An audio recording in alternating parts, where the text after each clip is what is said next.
तो आज है 1 अक्टूबर 2023 और आज मोदी जी का नारा था, मोदी जी का मिशन था कि स्वच्छ अभियान के तहत लोग कुछ साफ सफाई रोडों पर करें और कुछ कैंपेन चला। चलिए इसके बारे में विशेष जानकारी नहीं है, लेकिन थोड़ा बता दिया और मोदी जी भी साफ सफाई का प्रारूप किए। तो आज इसके शुभ अवसर पे हर हर गंगे मूवीज पवन सिंह जी का पावर स्टार का पोस्टर लॉन्च कर दिया गया है डीजीआर रिकॉर्ड्स पे।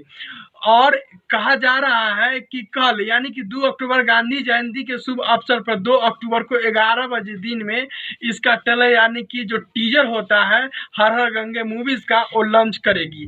तो बेहतरीन प्रदर्शन कल होने वाली है 2 अक्टूबर 11 बजे दिन में और डीजीआर पर अपलोड होने वाले हैं हर हर गंगे का ट्रेलर।